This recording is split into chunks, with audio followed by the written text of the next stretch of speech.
Okay, last week we covered that material, and at the end I asked the question, is in the book of Revelation, we hear it all the time about the number 666, the mark of the beast, the number of a man. You probably know that well. Even if you haven't opened your Bible, people, they know that. They see that on TV all the time, movies. Is the number 666 used anywhere else in the Bible? And if it is it significant? If it's in the Bible, it's significant. It's in two places in the Bible, actually. Okay, where is it? Am I allowed to say? Yeah. She's been busting all week. I don't usually get these questions right, but it is in 1 Kings 10:14. Will somebody look that up? And it is also in 2 Chronicles 9:13.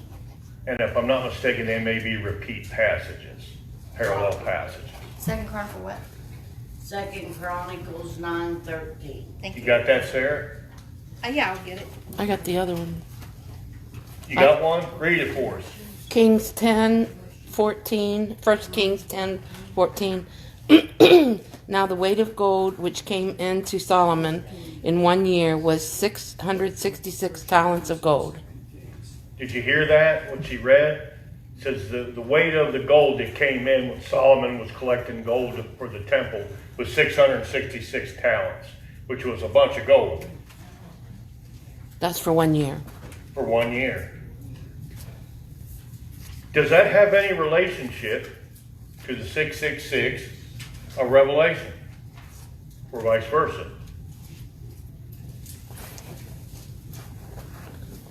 Is there anything about that passage that would point to this man at the end time? In that instance, it was, they were collecting gold and precious minerals and gems and things to build the temple, Yeah. the real temple. So my point to that, you can differ with it, you can tell me, I don't believe there's any significance between the two. It's just the number of a weight. And it jumps out to us because of Revelation. And a bunch of other weights. Like she said, there's the number of the gems, how much silver, how much oil, how much wheat. And why do I bring that up? Is we were looking at patterns in the narrative where we've seen over again, and this pattern in the narrative. But don't build a pattern or see something that isn't there. That's my point. Coincidence or not, whatever the number is there, we don't have to take it and take that round peg and try to beat it into the square hole. If you have to make it fit, it probably doesn't belong there. If you got to jump all around and do gymnastics to get it to make sense, then it probably doesn't make sense. That's all my point is. When you look for patterns, don't you create a pattern and go try to find it. Look for the patterns that are given in the scriptures. Does that make sense to you? That was good. Any other comments on that? Thoughts on that? Okay. Like I said, we'll be having this lesson, and then next week, Brother Hale will be doing the Wednesday service, and then I think he's gone for another week, and we'll be back here. Then he'll be 3 or 4 weeks, and we're not sure what's happening after that. So when I was going to go over poetry and these type of things, but I want to jump because we're kind of truncated on how we'll have to do these lessons, but I'm going to go to parables. I'm going to cover that this week. So I want to try to, each time that we do have these lessons, to be standalone so that you don't necessarily need last week's stuff to cover. They'll stand on their own. And there's plenty more study that you can do on your own for these kind of things. What is a parable? The story that teaches a lesson. But don't get simpler than that, and that's exactly right. A story made up, remember that it's kind of made up by Jesus to illustrate a precept, a proposition, or a principle. Does that make sense to you? We hear them. what is history? We talk about biblical history. What is history? His glory. His story is still told in a narrative, right? A chronicle of events that actually happened. And why would I bring that up with parables? Because there is a mindset that is everywhere today in church teaching and a lot of books that you read and things that you will hear, that the entire Bible is parabolic, that it's a parable, that it's not historic. They won't use them words like that. They'll dance around it, but the creation story is a parable of God renewing life. You know, you can imagine, you can read anything into that you want, right? And it's not. It's a historical event. They're not the same. Be careful that we don't take parables and we look at the Bible as parables as a whole, because it's not. It's propositional. It's a proposition. What I mean by that is a statement of fact. When I say there is a God, what do I mean by that? There is a God. I don't mean that's metaphysical. I don't mean that as a parable that we all have some kind of inner feeling inside of us. I mean it as a proposition, as a fact. And you got to be careful with that kind of thing, because it's prevalent in everything you see and read. If you read or you watch certain preachers, or especially a lot of this new megachurch stuff that goes on, that's the mindset behind what you hear. And that's why you hear it the way that you do. And, you know, it's subtle, but it can cause a lot of harm, right? There's a lot of good applications from the book of Genesis, from the creation story. There's a lot of good applications from the flood and crossing the Jordan River, right? We saw the patterns. God is trying to tell us something. But they are not Aesop's fables. They are not parables. They are actual historical events. There was a historical Adam. There was a historical Noah. There was a Jacob. Even though we can draw application from these men's lives, they are a historical event. My faith is based on a historical person. Who's that? Jesus. See, it's not about a figure or a thought, an idea, an illustration of a man. It's on a real person. Jesus lived. Jesus died. Jesus rose from the dead. That's propositional truth. It's true. It's a historical fact. And it's not too many people will dispute the historical fact that Jesus lived. There will always be the debate whether he rose from the dead, right? You see that in the Bible. Let's pay people off. They'll say what we want. That's what the Jews did to the soldiers who kind of got scared and ran when the angels showed up. That's the reality of it. But these are historical events. Do not get the illustration or the hyperbole or the parable confused with the historical events. Because I want to read little pieces out of some commentaries. And these are educated men. These are prominent things that you'll hear. And here's what they say. Parables work any way interpreters and auditors want them to work, in spite of whatever Jesus may have intended them to. We simply do not know how Jesus used parables clearly and have no hope ever to discover his intention. And what they're saying is you read your own interpretation in that. What does it mean to you? What does faith mean to you? Do you see how subtle that is? It's almost reminiscent of the garden. Did God really say not to eat this one? You know, you pull that away. You pull that historical relevance away. And then it becomes whatever you want it to be, right? You know, when I told my boy to be home at 9 o'clock, what did I mean? 9 o'clock. Now, he would like to interpret that any way he wanted to. 9:15. 9 o'clock the day after? No. You know clearly what the author's intent was of that parable, right? Be home at 9 o'clock. Or no keys. That's what we have to be wary of. And we do that. We read into what we want, right? We read molded to fit our tradition sometimes. We do. It's human. Be cautious of that when you're looking at your life. and you're looking at these parables. That makes sense to you? And it's called the reader response criticism. There's a whole school of thought that's being taught that the reader interprets it, not the text. And I just don't want you to go down that road. It goes nowhere good. You know, if I ask what your opinion is on a parable, you might get 5 opinions, and someone would say, well, they're all valid. Well, they're not all valid. If you have 5 and they're all different, they're either all wrong or one is right and 4 are wrong, right? That's just the reality of it, and that's the nature of how we have to do things. Does that make sense to you? All biblical narrative, yeah, there's a lot of stories, is not parabolic, isn't parables. Remember that. There are parables and there are examples, but they're not all parables. A parable means what? What the author intended it to mean. Or does it mean what I intend it to mean? Or you intend it to mean?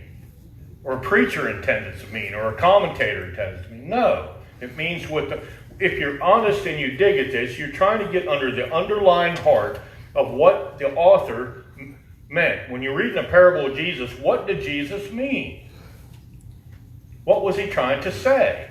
And to who was he saying it? Okay? When you look at any of these parables or any narrative and you're breaking down a sentence and you're trying to begin to understand it, start with the verb. Because that's where the action's at.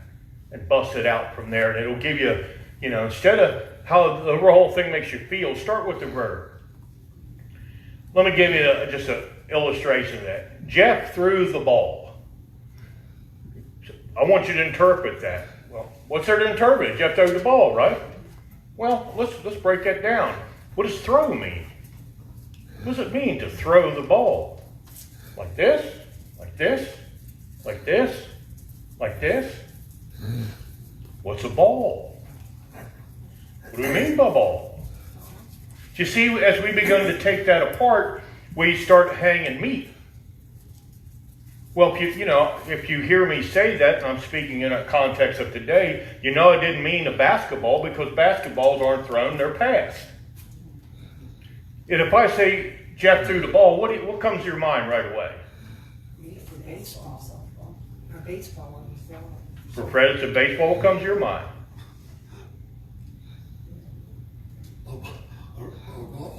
A round ball.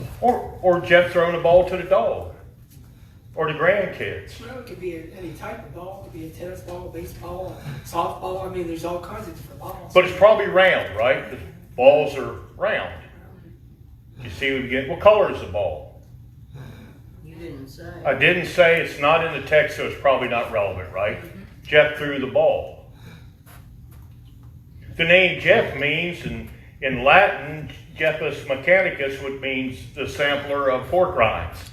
Would that have any value in the story? Not really. No.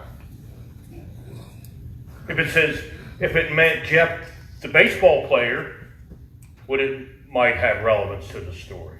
Maybe, maybe not. Maybe I was playing tennis. You see what I mean? We begin to ask the questions of the text. Not what, when I say Jeff throws the ball, I envision me throwing the ball for the dogs to chase. Where he's thinking of baseball, or he might be thinking of chasing a golf ball that you hit behind you instead of in front of you. Those kind of things. Oh, but one word changes that whole dynamics, right? How you interpret them. What about Jeff threw a shoe? What'd that mean? What does that mean, Jeff threw a shoe? Well, if you were a horse. Jeff could be a horse. Or it could be a shoe that you wear on your foot.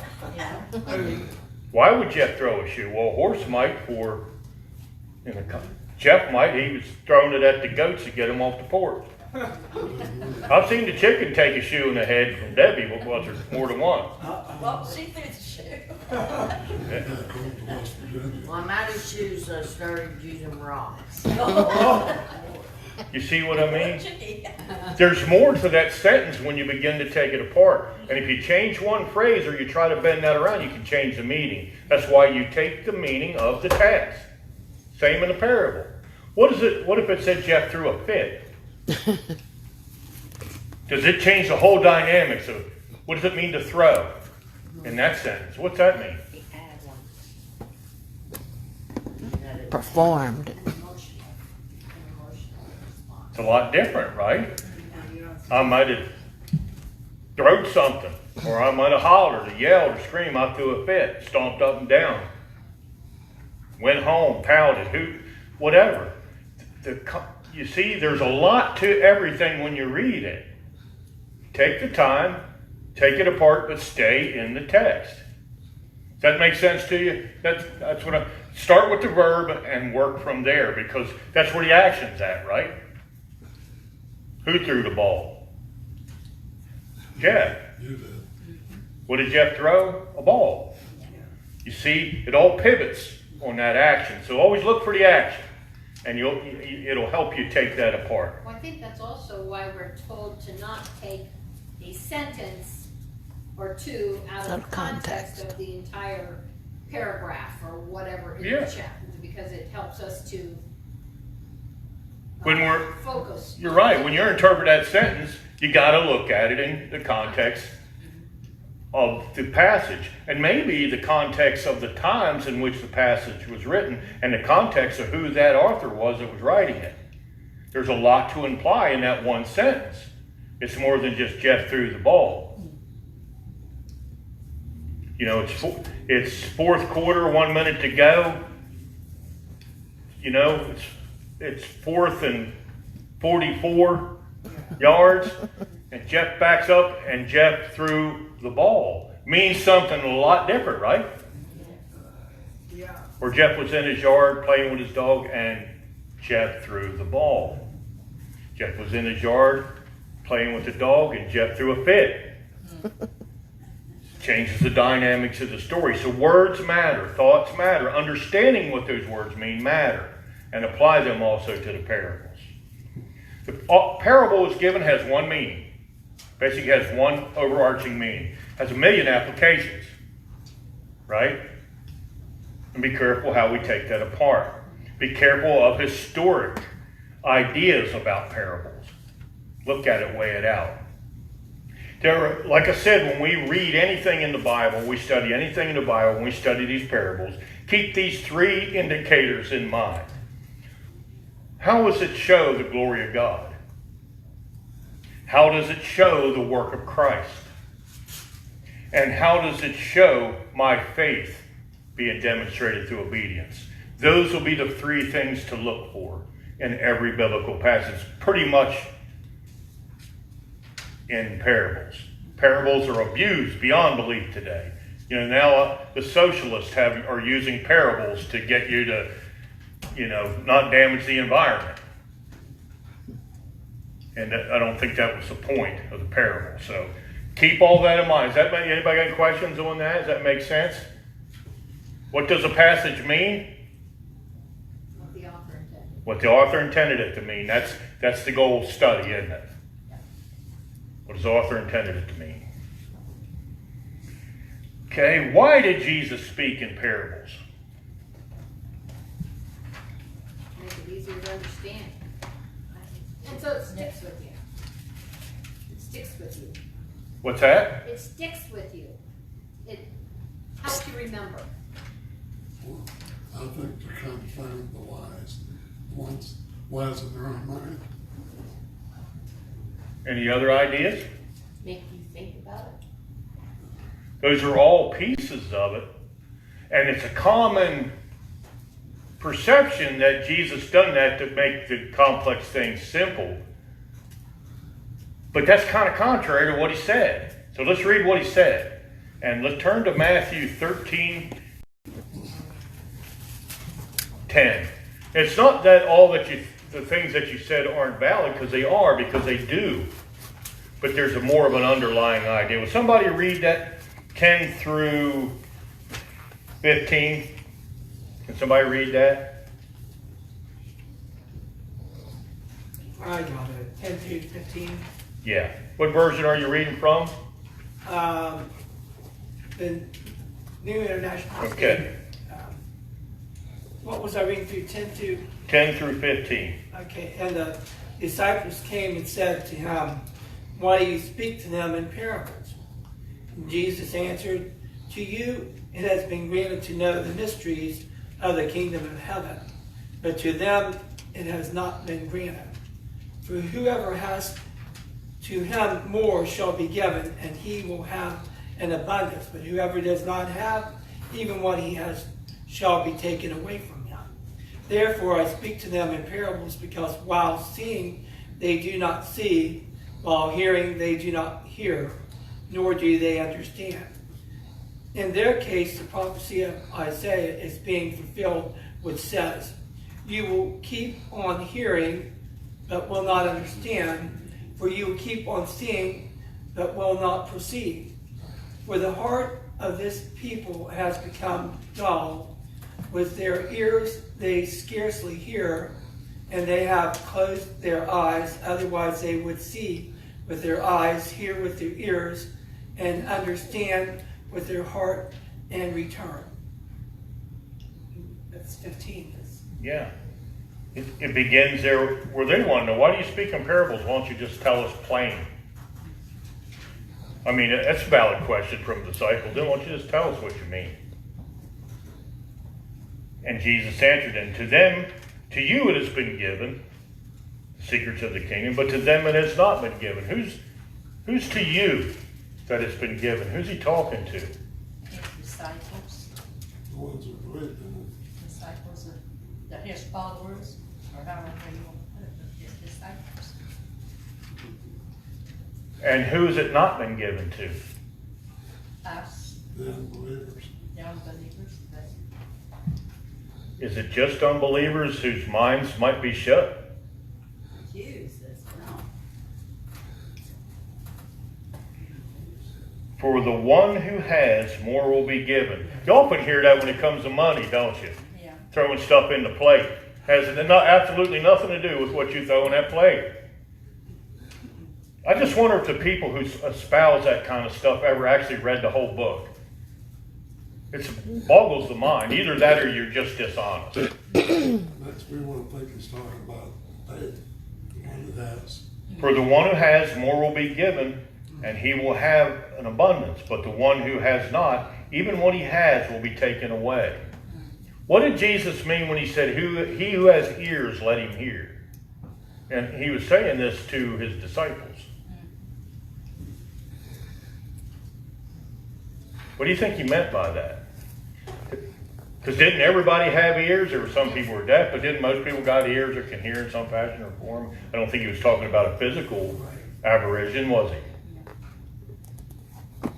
But he was talking about a willingness to hear, a willingness to take this in. That's how you separate things. Jesus said, if they listen to your words, they'll listen to mine. Or they listen to my words, they'll listen to yours. You hear him say that near the end of his life? Talking to the apostles? I think this is what he's talking about in this book. Because this is where we get his words from, right? He who has ears, let him hear. What gets in the way of hearing? Our mind. You ever tried to tell a kid something and knew everything? But actually didn't know, like, nothing? Are we that way? I know I am at times. I can't learn what I think I know, right? If I've made a judgment on that, well, I don't need that, but maybe I do. Am I willing to hear? Am I willing to hear? You have to ask yourself, are you willing to hear? I'm willing to hear if you tell me what I want to hear. I'm willing to hear if you say what I like and don't say things that I may disagree with.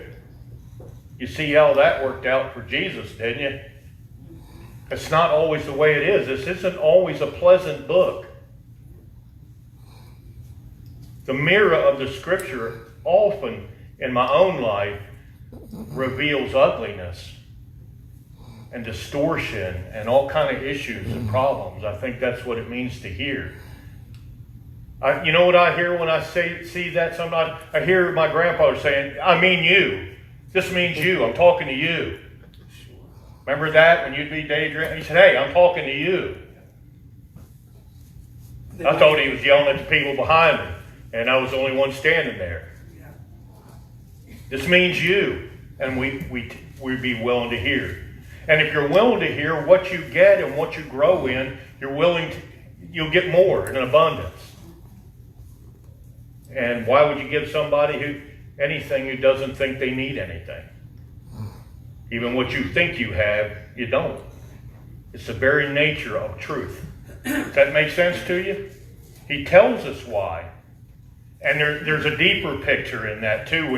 If you read the narratives and put the timeline together, this is right after he had rounds with those Pharisees, and they said, "You have a demon."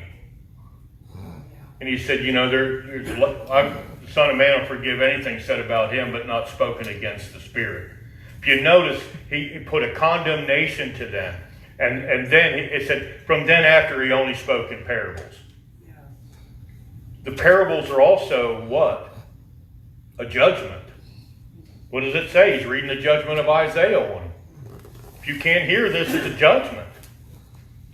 It's a judgment on myself sometimes. Well, man, it's written down. I've read it 1,000 times, but never bothered to do it. Right? If you hear and see, you understand within your heart. That's you true. Understand everything within your heart. And so, that's what it said right here in my book. You understand within your heart, and then you will, and turn back. You turn back to Him if you understand in your heart. You turn back. Because you know who's speaking. Yeah, you know who's speaking. Because you had ears to hear. And eyes to see. And you don't become just an admirer of Jesus. Right? A lot of people admire Jesus, is a good man, right? A lot of good sayings. Yeah, turn back and understand. But it's hard. Remember the man that said, "Lord, I'll follow you anywhere." He said, "Foxes have holes, the Son of Man doesn't have anywhere to lay his head. Let me go bury my father. Let the dead bury the dead." That's pretty harsh, isn't it? Yeah. What if you called me, Fred, said, "My father just died, and I can't come over to your house today," like I said. I said, "Well, won't you let the dead bury the dead? You come on and do what I told you to do." Well, man, that sounds pretty rough, don't it? But that's the point. And we don't want to hear it. We don't want to hear that. I want my thing first. I want what I want. That's when you close your ears, because you hear it, but you don't want to hear it. You don't want to hear it. It's with exceptions, And if you close your eyes, you don't want to see. Nah, you don't have to see it for now anyway, right? But it's still there. It's still It's all there. You ever, as a kid, you balled up and got under the blanket because the monsters were out there ready to drag you out and eat you. Just because you was under that blanket don't mean they weren't there still waiting to get you, right? But you felt better about it. That's the reality of these things. That makes sense to you as we perceive these. Be careful to have ears to hear and look at them and see how they apply to you. We're quick to apply to the lost, but he teaches these to his disciples. Yeah. Right? Yeah, tough. So just think about those things. There's no abstract principles. Because I read a parable and don't understand it doesn't mean it doesn't have an understandable conclusion. It just means I don't understand it. I haven't taken it apart. I haven't looked at it. It hasn't dawned on me yet. And don't wait for the mystical answer. Well, I felt my spirit this meant that, Fred should go, do this or do. That's not it. That's not it either. Just what does it say? Seek and you will find. Knock, it'll be open. Dig and root like the dog does. He'll get that mole out of the ground. Just keep digging. He got a hole that big. He's gonna get that mole one of these days. Keep digging. You'll get that mole. It's there. It's right in front of you. And you'll get the healing that you want. God has a way of bringing you what you need and not always what you want. Yeah. That's a fact. Remember, a lot of these things, when he says it to these people, is judgment. I say this. Yeah. He didn't say, "You're not my sheep because you don't hear me." It's not what he said. He said, "You can't hear me because you're not my sheep." Remember that. That's a big difference. God does the work. God does the opening of the eyes. God raises the dead. Always keep in mind our place in this. And I read one commentator, and it made sense. He said, "We are guilty for what we know." And Jesus, in his mercy, probably hid a lot of this from those, like the Pharisees and those who were lost, in order to not heap sin upon sin, was an act of mercy. Because he told the one Pharisee, you know, he said, if you were blind, you wouldn't be guilty. But you claim to see, so your guilt remains. Everything he said to them, he says to us. There's no them when you're reading it, right? There's only two people there, right? When you're reading this Bible, there's only two people there. That's it. Always remember that. I look for them. I look for somebody. Just you and God reading that book. And don't skip over that place you know you ain't going to like. Read that parable you don't understand and dwell on it. Think of it. Talk to people. It doesn't mean you'll always get the right answer or somebody's opinion, but dwell on it. Think about it. Does that make sense to you? Remember, on verse 34 of chapter 13, the part where Fred read at the end of the chapter, it says, all these things Jesus said to the crowds in the parables. Indeed, he said, nothing to them without a parable. Why? This was to fulfill what was spoken by the prophet. I will open my mouth in parables. I will utter what has been hidden since the foundation of the world. In another passage, he said, blessed are you who ears have heard and eyes have seen. We often attribute that to the disciples, and it's probably true. The apostles seen a lot of things that we didn't see, but it is attributed to us. There's a lot of people in a lot of ages and a lot of time that would like just to have had this book, would have liked to know the end of the story. So you got the end of the book. You ever see that show where that guy goes in the library and always tears them last 8 or 9 pages out of all the books in the library? Just imagine you're reading 350 pages and the last 8 are gone. So you don't get the end of the story. Don't get the end, and they didn't get the end of the story. Abraham didn't get the end of the story, did he? He got a promise, and it was good enough for him. We got the end of the story. We have it. So blessed are your eyes who have seen and our ears that have heard. That's what we got to hold on to. So to stay in the same thread right here, we won't do the explanation first. That's usually where we start. But let's read the parable of the sower. Who else wants to read? Sarah? Yeah. Start 13:1. Yeah, read. Yeah, that's a lot to read. Yeah, it's not too bad. Go ahead and read down to the end of the parable, which is verse 9. All right. That same day, Jesus went out of the house and sat by the lake. Such large crowds gathered around him that he got a boat and sat in it, while all the people stood on the shore. Then he told them many things in parables, saying, a farmer went out to sow his seed. As he was scattering the seed, some fell along the path, and the birds came and ate it up. Some fell by rocky places where it did not have much soil. It sprang up quickly, because the soil was shallow. But when the sun came up, the plants were scorched, and they withered because they had no root. Other seed fell among the thorns, which grew up and choked the plants. Still, other seed fell on good soil, where it produced a crop, 100, 60, or 30 times what was sown. He who has ears, let him hear. What was the singular message of this passage, this parable? We know exactly what it means because we're fortunate to get the commentary another chapter, another paragraph over. But what's the overarching meta-narrative of that story? What does it mean? The word. That happened to it. What's that? The word and the things that happened to it. How people perceive it and take it in. Okay. Let's break it down a little bit at a time. We see a sower sowing the seed, which was probably a common event to them.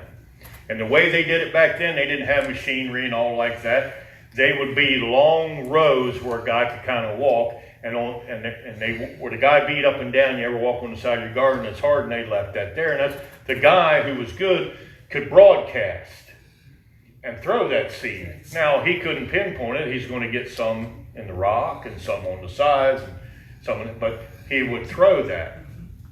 Was the sower doing something wrong? He just sowed. What did he look like? It's not important. What nationality was he? Not That's not important. important. For the story, It's not important, it's not in there. Okay? we don't need. Because he's not relevant to that parable other than he sowed the seed. We see that there's these different returns on the seed, so there must be a problem. So was a problem with the seed?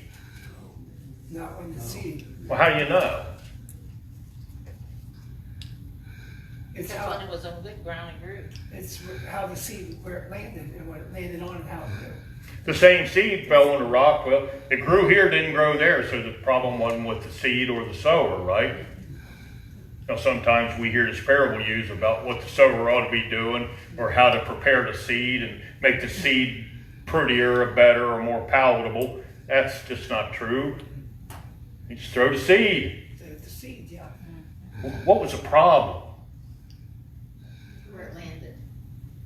The soil. The soil. The soil was the problem. And we go on and we hear, what was the rocky, what represented the rocky soil? Would be like ears that do not hear. Because it tells us, here it is, in 18, verse 18, it goes on there. But when it says rocky soil, in that area, it wasn't pretty much just like what we got, where you got a bunch of rocks in there. It was rock bed underneath, just maybe only 8 or 10 inches of soil. So the stuff would come up, you know, and it would look good. You ever get a good start on the garden? Man, I said, man, this is it. And 3 weeks later, it's brown laying over on the side. Yeah. It's because it didn't take root. But go ahead and read 18 through 24. Who wants to do that? Betty, you got that? Therefore hear the parable of the sower. When anyone hears the word of the kingdom and does not understand it, then the wicked one comes and snatches away what was sown in his heart. This is he who received seed by the wayside. But he who received the seed on stony places, this is he who hears the word and immediately receives it with joy. Yet he has no root in himself, but endures only for a while. For when tribulation or persecution arises because of the word, immediately he stumbles. Now he who receives seed among the thorns is he who hears the word, and the cares of this world and the deceitfulness of riches choke the word, and he becomes unfruitful. But he who receives seed on the good ground is he who hears the word and understands it, who indeed bears fruit and produces, some 100-fold, some 60, some 30. Okay. Notice, if you would, in 18, or 19 actually, it would be, when anyone hears the word. It's not just the lost, is it? Anyone.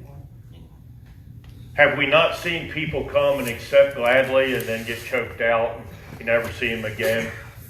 You ever been that way? Yeah, Betty and I was talking about that yesterday. Have you ever been that way? You've never heard the word and you've always obeyed it and let it take root. No. Okay. Well, I mean, I sinned, but I understood it and I stuck with it. Has seed ever fell on rocky ground in your life? I know it has in mine.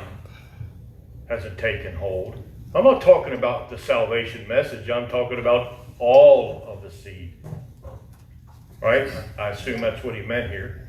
The word.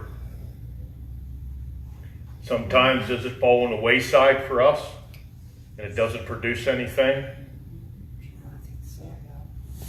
See, my point is, it's not to say, look how bad you did or this or that, because we all got that path and we all got that story. My point is, look at what it says and not just the human perception that, well, that's Dennis. That's you. That's you. It's you. We all probably have produced a lot of fruit at times, taking that word in and let it root and fall in our lives, right? And there's times I know that it's fallen on rocky ground and it didn't get nowhere, even though I know I ought to do that. And I know it's been in thorny ground where I got too busy. Job got in the way, kids got in the way, life got in the way, my own entertainment got in the way. What I wanted is certainly more important than just that. What I'm saying is that this all applies to us. See what I mean? We do have thorny ground. We do have. So we can't make the word better, can we? If only God had given us one more chapter, one more book. Maybe if we had more signs. No, the problem's not with the seed. The problem is with our ground. I look at my ground. How do I cultivate that ground? Sometimes you got to break it up. I don't know if you've ever been down my way. You got to pick out a lot of rocks. A lot of stuff's in the way. You got to till it. Go sit down and have a coffee and till it again. Yeah. You got to break it up. Then you got to fertilize it. You got to care for it, right? You can't just say, I'll put a tomato plant out there. I've done that. You can't distinguish it from the weeds in about a month. I've tried that number, free range gardening. No, it didn't work either. And I've done that in my life. Well, I'll just read a verse a day. I'll be good. Like I take a shot. No. That's thorny ground because I was too interested in my own self. That's what I mean. Apply all of it to you. I like applying it to Dennis. That's good. It's easy, right? I can write it down before you give it all to you. And you could probably look and apply it to me. And that'd be real easy. Because that's just the nature of things. But apply it to yourself. It doesn't mean that when we go out and witness and preach and this kind of thing, you can stand there and probably preach for 40 years and someone sit in that pew and never really hear. That's probably true, in case some of you that's been in the same church for a long time, you probably know some of those people. You just don't want to be that person. How much have I listened to that I don't do, that I ignore? How much rocky soil I got left? My good soil, how long and wide is that strip? Will it get choked out? Because there's a lot of stuff to beat you down today, ain't it? There really is. Yes. You get sick, man, you got a whole different outlook on life. You get broke, you got a whole different outlook on life. You got trouble with the kids, it changes perspective. What'd they say when you got too much month left after your paycheck's gone? It changes your perspective. It can frighten you. It can make you angry. And people have real world problems in that. And I think that's what it warns us against. Not just those people. Does that make sense to you? Any questions about this parable?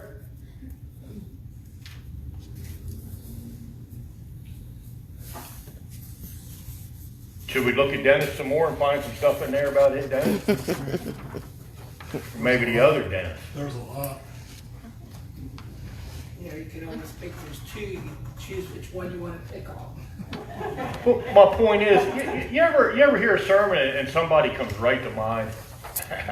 Yeah, you got him this week. Yeah. I always tell my buddy Larry, he comes Sunday, and I said, oh, you're here. I better add 3 or 4 more lines to my sermon. I got some stuff to bring up. Isn't that natural? I mean, your wife I got damaged ribs from my wife poking me during the preaching. And sometimes I think she called the preacher before the service and give him all the detail. Doesn't it feel like that? But it's a good thing, really. And I'm being facetious, but when you open the Bible and you have 2 choices. If you're instructed and it hurts, and you get a look at how ugly you are sometimes and the things you go through, that's a good thing. Because blessed are you from the wounds of a brother. God loves you and corrects you. I don't like it, Lord. You're right. Maybe I'd read it in the Greek and it won't say the same thing, but it does. It applies to me, and it's hard. Lord, what do? I could say, well, I don't care, right? Or I could repent. Say, I'm sorry, Lord. That's me. That's me. That's my soil.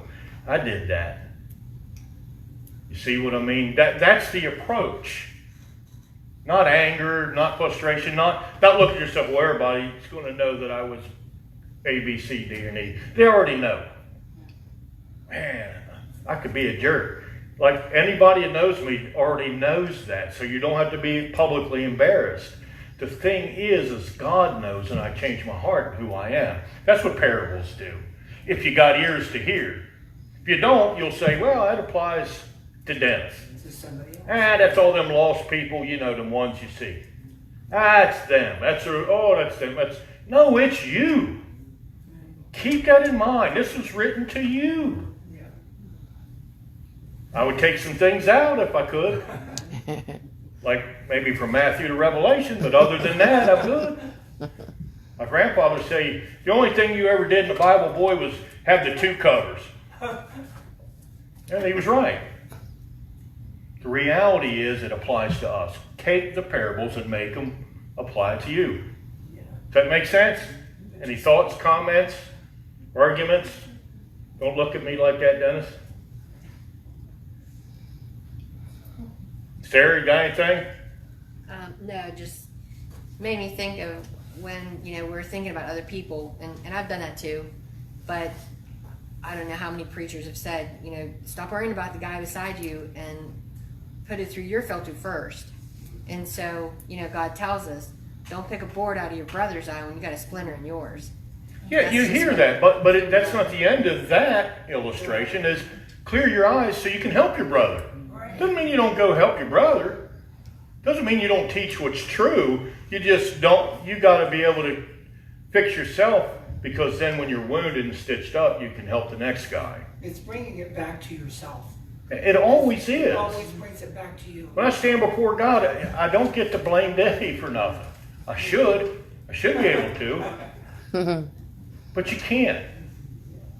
But Lord, look at Dennis. Well, he ain't here yet. That's probably right. Peter, what did he say? When Jesus said, "You're going to die horrible," And he said, "Well, what about him?" Well, what's that to you? What's that to you? What I do with him? Yeah. Right? That's right. So remember that next time you look at me, you say, "Man, what a pitiful example of a man." Remember, I'm doing the best I can with what I got. And I laugh and make jokes of that, but that kind of reality of cleaning yourself up, if you would, repenting of your sin, isn't something you did at an altar call and filled out a card 32 years ago. It's every day on them knees. Yeah. It's all the time. I can't love my wife as Christ loved the church once and check, well, got that. You can't, because you got to do it tomorrow. There's no expiration date on these things. Anything else? Brad, will you close in prayer for us?